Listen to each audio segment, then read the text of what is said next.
The third most common misconception is Muslims are terrorists.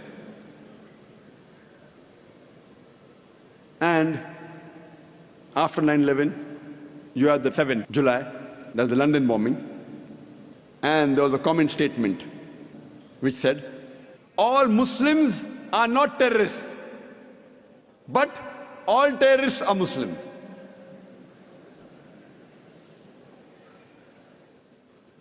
And it was very common on the media, and that gave rise to a new lecture of mine, is terrorism a Muslim monopoly? Time does not permit me to speak in detail about is terrorism a Muslim monopoly, but you're most welcome to see on the Peace TV or on our website. We know from the media that many a time two different labels are given to the same individual for the same activity.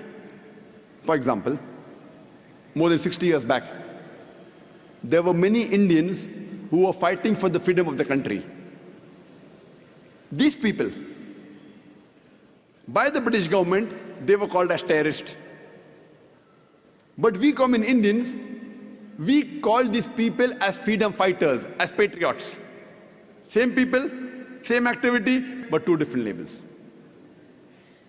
If you agree with the view of the British government that they had the right to rule over India, then you have to call these people as terrorists.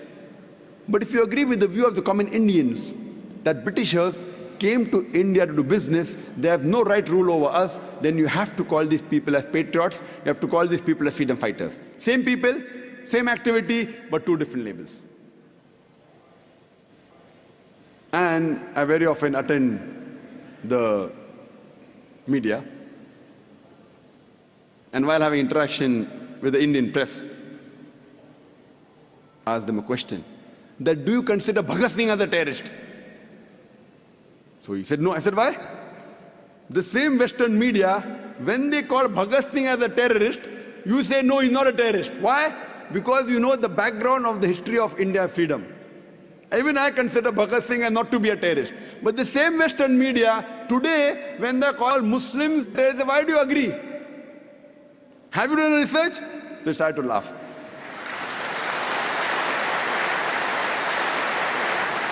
Quran says in Surah Hujurat, chapter 49, verse number 6, whenever you get information, you check it up before you pass to the third person.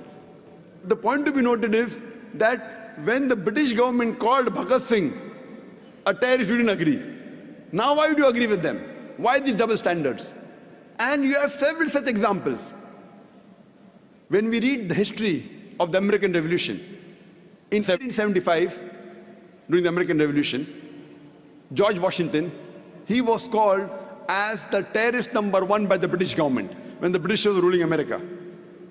The Britishers called George Washington as terrorist number 1. Later on, when America gets its freedom, George Washington is made the president of USA. Imagine, terrorist number 1 becomes the president of USA.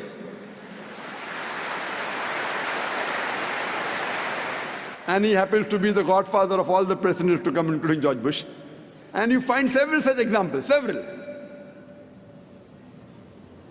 You have the example of Nelson Mandela.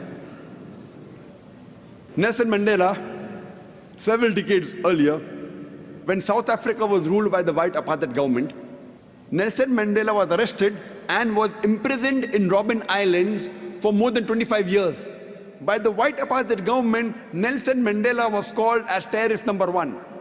Later on, when South Africa gets its freedom and the white apartheid government is removed, Nelson Mandela is given freedom and he gets the Nobel Prize for Peace. Imagine, terrorist number 1 of the world gets the Nobel Prize for Peace. Not that he was bad and he became good. For the same activity for what he was called a terrorist, 30 years later, he gets the Nobel Prize for the same activity, Nobel Prize for Peace. So we realize whoever is in power, whatever label that person gives, that gets stuck on to that person. This is media. Media is very powerful. According to me, it is the most important weapon today. It can convert black into white, day into night, hero into a villain, villain into a hero. This is media. Unfortunately, we Muslims, we are very backward as far as media is concerned. Our technology, whatever technology is halal, what is permitted in Quran and Sunnah, we have to use it. We have to convert it to halal.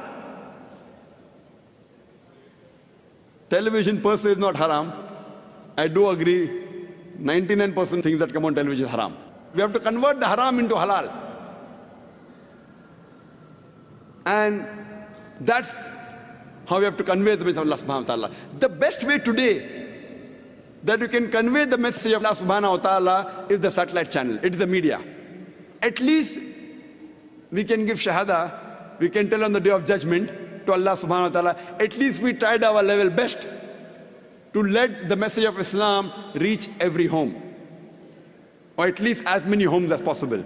And alhamdulillah, summa alhamdulillah, since 3.5 years after the launch of Peace TV, now the viewership of Peace TV is more than 100 million. Alhamdulillah. People may be wondering that, why are there so many cameras? People are saying, why 12 cameras required? One lecture, one man, 12 cameras. One man and 12 cameras. The television channels say, we only use 2 or 3 cameras. 12 cameras because we want to present Islam in a beautiful manner. When you have rock show, that time 12 cameras, no problem. When Dai gives a lecture, why only 2 cameras?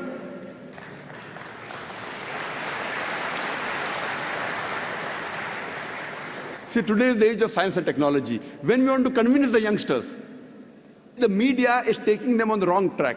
We have to use the same media to get our youngster on the right track, from wrong track to the right track. And believe me, we know, I agree, that majority of the media is haram. But as long as we don't break any rule of the Sharia, of the Quran and Sahih Hadith, we can use this media to the benefit of the spread of Islam.